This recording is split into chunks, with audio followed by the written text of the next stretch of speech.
அப்போது அந்த குழந்தைங்களுடைய உடம்பை வந்து நம்ம கவனிச்சோன்னா நம்ம இதை தெரிஞ்சுக்கலாம். அதாவது இதை தெரிஞ்சுக்கணுன்ற ஆர்வம் இருக்கிறவங்க பிறந்த குழந்தைங்க கூடயே இருக்குது. ஏன்னா எப்போது நம்ம கவனிச்சா மட்டும்தான் அதை தெரிஞ்சுக்க முடியும். எந்த இடத்துல கழிவுகள் தேங்கி இருக்கோ, எங்கே இடத்துல வந்து கடுமையாக உடல் பாதிப்பில் இருக்கோ அந்த இடத்த நீங்கள் கவனிச்சிங்கன்னா உங்களுக்கு அந்த இடத்துல உஷ்ணம் தெரியும்.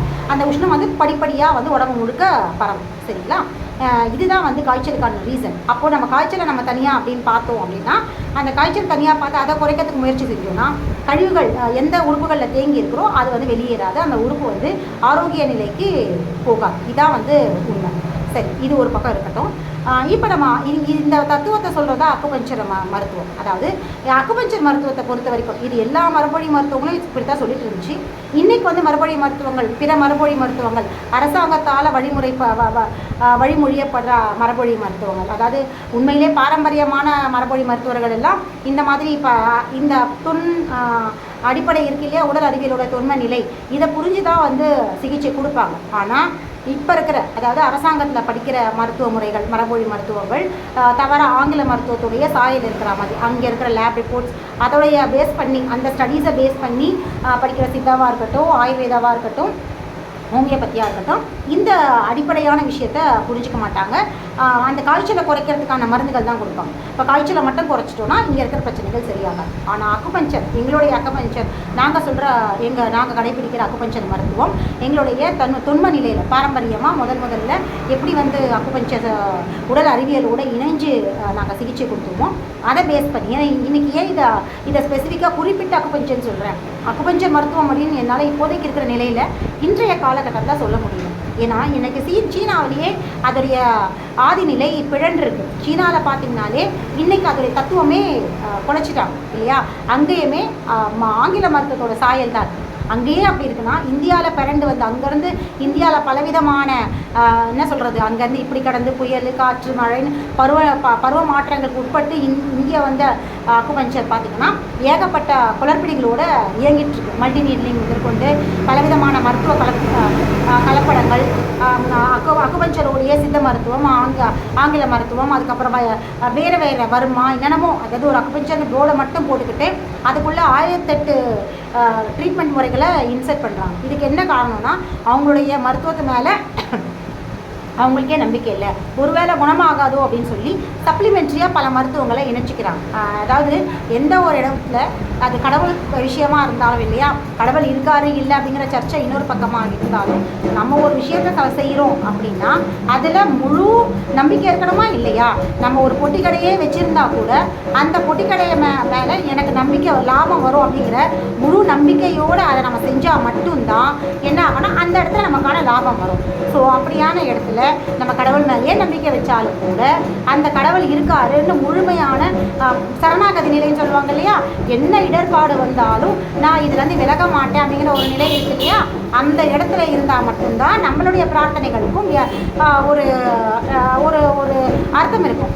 அதை விட்டுட்டு அங்கே ஆற்றுல ஒரு கால் சேத்துல ஒரு கால் வச்சுட்டு இருக்க மாதிரி இங்கே வந்து கடவுளே நீ தான் எல்லாமேன்னு சொல்லி சும்மா பொய்யா அவன் நடிச்சுட்டு அங்கே போய் ஆங்கில மருத்துவத்தில் போய் ட்ரீட்மெண்ட் எடுத்துக்கிட்டு எனக்கு இங்கே உடம்பு சரியில்லை அவர்கிட்ட ஒரு அப்ளிகேஷன் போட வேண்டியது, எனக்கு சரிப்படுத்துப்பா அப்படின்னு முழங்காலில் நிற்கிறதும் இல்லை அதான் ப்ரேயர் இது தொழுகிறதும் இல்லை கோயிலாக சுற்றுறதும் இது மாதிரி ஏகப்பட்ட மதங்களுடைய இது இருக்குது. ஆனால் இதெல்லாம் ஒரு பக்கம் இருந்தாலும் இன்னொரு பக்கம் போய் டாக்டர்கிட்ட மாத்திரை வாங்கி சாப்பிடுது. அப்படின்னா என்ன அர்த்தம், இங்கே இது மேலே நம்பிக்கை இல்லை, அது மேலே நம்பிக்கை இல்லை, ரெண்டுத்தையும் போட்டுக்கிட்டு குழப்பிக்கிறதுனால தான் இன்றைக்கி நீண்ட நாள் நோயாளிகளாக இருந்துட்டுருக்கோம், எந்த பிரச்சனைகளுக்குமே தீர்வு கிடைக்கும்.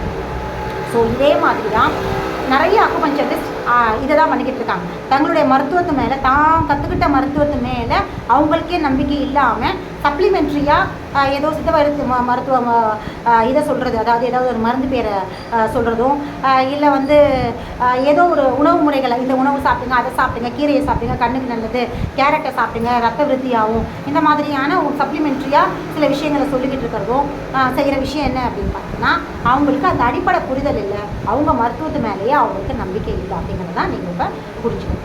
சரிங்களா? ஆனால் நாங்கள் எங்களுடைய சிங்கிள் நைட்லிங் பண்ணுற எங்கள் அகாடமி கம்மம் அகாடமி ஆஃப் அக்குபஞ்சரில் படித்த எல்லா அக்குயிலஸும் நாங்கள் எப்படி இருக்கோம் அப்படின்னு பார்த்தீங்கன்னா எங்களுடைய மருத்துவத்து மேலே முழு கான்ஃபிடென்ஸ். ஏன்னா எங்களுக்கு கற்றுக் கொடுத்ததே அப்படி தான். எங்களுக்கு கற்றுக் கொடுத்த மருத்துவர்கள், எங்களுக்கு கற்றுக் கொடுத்த ஹீலர்ஸ், எங்களுக்கு கற்றுக் கொடுத்த மாஸ்டர்ஸ் என்ன சொன்னாங்கன்னா, எங்களுடைய மருத்துவத்தை முழுசாக நம்ம சொன்னாங்க. இதை அவங்க சொல்லிக் கொடுத்ததை விட எங்களுடைய அனுபவத்தில் நாங்கள் உணர்ந்தது, முழு நம்பிக்கையோடு நாங்கள் ட்ரீட்மெண்ட் மட்டும்தான் பார்க்குறோம். பசிச்சு சாப்பிடுங்கன்ற உடல் அறிவியலை சொல்லுவோம், இயற்கை வாழ்வியலை சொல்லுவோம். இரவு நேரம் அப்படிங்கிறது பிரபஞ்சத்தில் இருக்க எல்லா ஜீவராசிகளுக்குமே பொருந்தும். எல்லா ஜீவராசிகளும் இரவு பொழுது வந்தால் 10 மணி அப்படிங்கிற அந்த முன்னிரவுன்னு சொல்லுவாங்க இல்லையா, இரவு பொழுதுனா 6 மணிக்கு மேலேயே இரவு தான். ஆனால் அது அந்தி சாயிற நேரம். 6ங்கிறது மாலையை கடந்த ஒரு அந்தி இருட்டு வர ஆரம்பிக்கிற நேரம். அந்த நேரத்துக்குள்ள எளிமையான உணவை எடுத்துக்கோங்க. பசி எடுத்தா மாலை பசி எடுத்தா எளிமையான உணவை எடுத்துக்கிட்டு இரவு சீக்கிரமாக உறங்க போங்க. 9லேருந்து 10 மணிக்கெல்லாம் உறங்க போங்க அப்படிங்கிற அடிப்படையான வாழ்வியல் முறையை நாங்கள் சொல்லித்தரோம். ஸோ இது உணவு எந்த பரிந்துரைப்பு இல்லை, இது உடலுடைய இயற்கை, பிரபஞ்சத்தோட இயற்கை. அதை தான் நாங்கள் சப்ளிமெண்ட்ரியாக பயன்படுத்துகிறோமே தவிர உணவெல்லாம் நாங்கள் சப்ளிமெண்ட்ரியாக இதை சாப்பிட்டீங்க அதை சாப்பிட்டீங்கன்னு சொல்லவே மாட்டோம். யாருக்கு நான்வெஜ்ஜோ வெஜ்ஜோ இந்த காய் அந்த காய் எதை வேணால் சாப்பிடுங்க, இல்லை காயே பிடிக்கலனாலும் பரவாயில்ல, சாப்பாடு தான் பிடிக்கணும் அதையும் சாப்பிடுங்க, எப்படியெல்லாம் பிடிச்சிருக்கோ அப்படி செஞ்சு சாப்பிடுங்கன்ற சுய வாழ்வு, அதாவது மருத்துவத்தோட தனக்கான வாழ்வையும் வாழுங்க அப்படிங்கிற மனம் சார்ந்த விஷயத்தையும் சேர்த்தே அறிவுறுத்துகிறோம். ஏன்னா ஒரு மனிதன் இந்த பிரபஞ்சத்தை பிறந்திருக்கான் அப்படின்னா அவனுக்காக அவன் வாழணும். அந்த அவனுக்காக அவன் வாழறது எங்கேருந்து ஆரம்பிக்குதுன்னா, முதல்ல உணவு. தன்னுடைய வயிறு தான் முதல் அடிப்படை.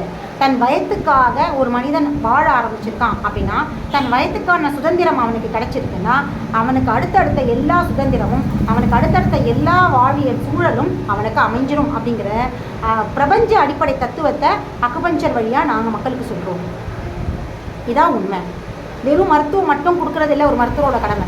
ஃபேமிலி டாக்டர்னால் என்ன அர்த்தம்?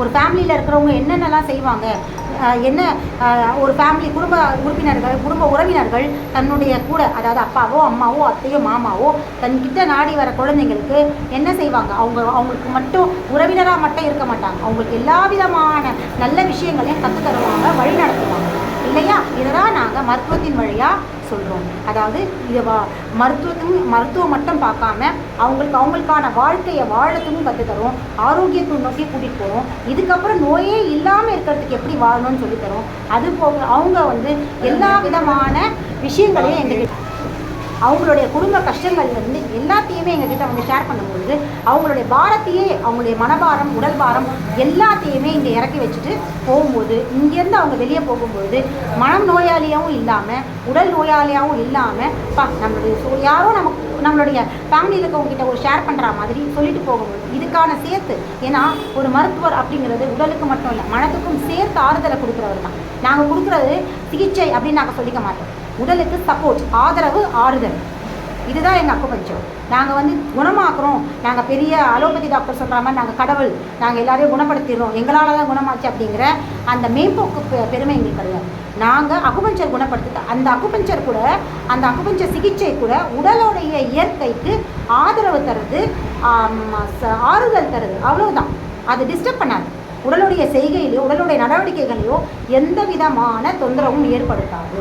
அது கொடுக்கறது எல்லாமே ஆறுதலும் ஆதரவும் தான். ஸோ சிகிச்சை முறைனா அதுதான், அதுக்கு பேர் தான் சிகிச்சை முறை. புரியுதுங்களா?